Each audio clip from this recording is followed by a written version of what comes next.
Today I'm talking to Aditya Chakraborty, who's an economics leader writer for The Guardian newspaper. We're talking as politicians increasingly start to discuss an exit for Greece from the Eurozone. Aditya Chakraborty thinks that orderly or disorderly, that exit will see disorder on the streets of Greece. Aditya, thank you very much for talking to us today. Now, we've recently seen these elections in Greece, which appear to have shown that the Greek people reject austerity. How long do you think that rebellion is going to go on for? I think it's already been going on for the best part of 2 years, ever since the European Union and the IMF imposed a really severe programme of spending cuts and reform of welfare on Greece. You've basically seen a country which has descended very quickly into the realms of the ungovernable. What you saw simply in the last elections was that about getting on for 70% of the electorate voted against austerity, that is, for a party that was against austerity. Now, whether that means that they're against all spending cuts, whether that means they're against reforming labour laws, whether that means they're against changing the welfare system, or whether they're simply against privatising whole swathes of national assets, I don't know. But what you do see very clearly from Greece at these elections, and I think you've seen for the best part of 2 years, is a kind of wholesale rejection of the programme that's been imposed upon Greece. And we've seen Germany's finance minister Wolfgang Schäuble make it very clear that either Greece sticks to this austerity or it quits the Eurozone. What's in Greece's interest, would you say? What's best for them, I think, well, we could start with the most obvious thing, is to stop this austerity. What happens next? Well, that's a more vexed question. If you want to talk about whether it's a good idea for Greece to stay within the euro or not, I think either way it's going to be a very painful decision for Greece. If it stays within the euro, it will be forced to stick to some kind of programme imposed on it from outside for a long time to come, and it won't have that great safety valve that's normally given to countries in distress of being able to devalue its own currency. That's the problems with staying in the euro. The problems leaving, on the other hand, are the kind of volatility and turbulence which may well make the general strikes, the riots, all the rest of it look like a walk in the park compared to what happens next.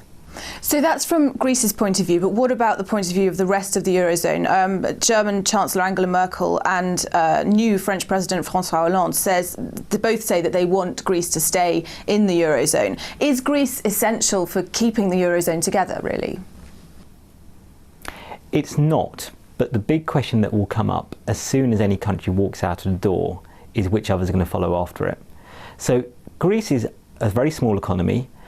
Greece is also, it's pretty clear, an exceptional case within the Eurozone economy because it's had the biggest crisis of the lot. It's had the biggest bust of the lot. It's got a sclerotic political class. It's got a whole series of problems which are, specific to Greece.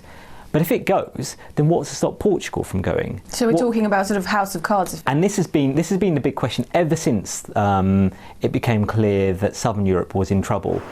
It was never about one country in particular, and it was particularly not about Greece. As soon as the questions arise about Greece, then actually the bigger questions get raised. What about Spain? What about Italy? And these are the really big economies within Southern Europe and within the Eurozone. And so when Angela Merkel said if the euro collapses, Europe itself will collapse, do you think that her sort of prophecy almost is coming true? It's a very funny statement for the German Chancellor to make, because the euro is a union of 17 countries. The European Union is a union of 27 countries and growing. And so for her to ally one with the other is a very curious thing to do. It may be rhetorical overstretch, but it may also be that she sees the Eurozone effectively without that. What happens to the rest of the European Union? The problem that she's got is that she says the euro equals European Union, but she also says austerity equals the euro. So what you've got very clearly, not just in Greece, but across the Eurozone now, is you've got electorates and governments collapsing because they cannot impose austerity on their voters. So even in Netherlands, the government collapses because it can't impose austerity. Belgium hasn't had a government for the best part of a year.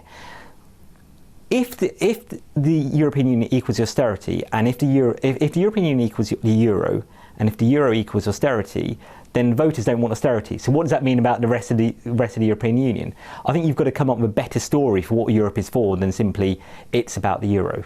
What about a potential exit for Greece? Politicians are now really for the first time talking about an actual situation where Greece might exit, and they're talking about an orderly or a disorderly exit. What do those terms mean, and what real difference do you think it would make? The really odd thing when people talk about orderly or disorderly is orderly or disorderly for whom? Because I can assure you that under any situation, however well managed, for the ordinary Greek, it's going to be very disorderly indeed. It's going to be very, very turbulent. People have been modelling what a Greek exit from the Eurozone would look like for the best part of a year, politically and economically. Politically, even those who are in favour of Greece leaving the Eurozone, they would accept that it would involve the army being on the streets to keep order. It would mean that banks would have to be shut, forcibly shut, that the ATMs would not be working. It would mean that people would be stopped from leaving the country, especially with fistfuls of euros in their back pocket, because the country would then need to stop all capital from leaving the country and to maintain a very high level of law and order. So it would feel effectively like a country in the middle of martial revolt. The question about orderly and disorderly is really for the rest of the Eurozone. If the Eurozone can say to the rest of the financial markets, look, Greece is leaving, but we all know that Greece is a special case. You know, behind our hands we'll say it's a bit of a basket case, and actually its problems are not the rest of the Eurozone. That's what they really mean by an orderly exit. If they can convince everyone that actually Greece is leaving because of Greece, not because of the euro. I don't think now that people in financial markets would buy that, because the rot has gone so far. Financial markets are unwilling to lend to Spain or to Italy, that I don't think people any longer see it as a problem confined to just one or two small countries. And what about the situation with the banking sector in Greece at the moment? You talk about sort of disorder on the streets. We've seen in the region of €1 billion, I think, withdrawn from Greek banks just in the last 10 days. How significant is that? How close do you think that is to panic withdrawing, a run on the banks essentially? I went into one of the biggest banks in Greece, in the capital, Athens, in Syntagma Square last summer. And I asked one of the cashiers, what's your most popular financial product? And he pulled out a safe box. And he said, what people are doing now is they are renting safes from us in which they put their money. So they no longer keep their money in the accounts in the bank, they keep it in a safe box in the vaults below. Almost under the mattress. Exactly, like a 21st century of keeping it under the pillow.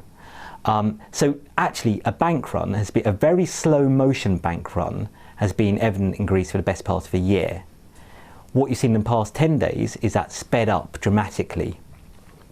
The banking system in Greece, to all intents and purposes, has been a zombified banking system for the best part of 2 years, because most of the debts that Greece holds has been written down so much, and a significant portion of those debts held by the Greek government are held by the Greek banking system. So effectively they're sat on a pile of worthless loans, and that's before you get on to the loans they've made to businesses and households, which are also not worth half what they were, if that. So it's pretty clear that whatever you would have to do to Greece, whether it stays in the euro, whether it doesn't stay in the euro, whether it continues with austerity, whether it doesn't continue with austerity, it needs to do something to restructure and to bring back to life its banking system. But it doesn't have the money to do that. And no one in the rest of Europe is willing to give it the money to do that. And all over Europe, there's a growing popular opposition to the political and economic union. How have European bureaucrats failed to convince the people that the European Union as a whole, and the euro particularly, are a good idea? I'll turn that question around. You'd have to say it's the most, it's the crowning achievement of Brussels that it's managed to take a largely pro-European continent and turn it so wholesalely against Europe and the euro. We're talking in Britain, where if you look at the popular press and even sections of our political party system, there are a whole variety of people who would see Brussels as being on some kind of conspiracy plot to turn all bananas straight. And this has always been part of the British public discourse. What's been really interesting from this side of the channel is actually more and more the continent is turning against the euro and turning against Europe. And I think that largely goes back to what Angela Merkel says about if the euro fails, Europe fails. She has made Europe about the euro, and she's made the euro about making vicious spending cuts. Even in Germany, which is seen as being the strongest and most successful economy of the past decade, even in Germany, the average German worker has seen his or her wages fall over the past decade. Take out inflation, the median German wage has fallen 4% over the past decade. So even your average German worker, the person in the most successful, strongest economy in all of Europe, is worse off now than they were since the euro launched. And how far do you think politicians in Brussels are willing to go to save the union and the euro? What you've seen over the past two and a half years is effectively a whole series of blame games going on. As soon as it became clear that Greece was in trouble, people in Brussels and across Northern Europe said, well, that's Greece. We always knew they shouldn't really be part of the euro in the first place. Then Ireland says, hang on, we're in trouble too. Well, the Irish, they could never control their property market. Then Portugal, well, where's Portugal, for heaven's sake? Then Spain, then Italy, and so on and so forth. It always becomes the fault of these individual countries. And at no point until very recently did anyone say, hang on, there is a systemic problem here, because you see whole swathes of Europe now effectively going bankrupt, or as close to bankrupt as you can officially get. And so they're very belatedly, they've realised that actually this is not just about countries being at fault, but about an existential crisis for the euro. Having only just recognised that, they're nowhere near putting the policies in place that might save the euro. Aditya Chakraborty, thank you very much.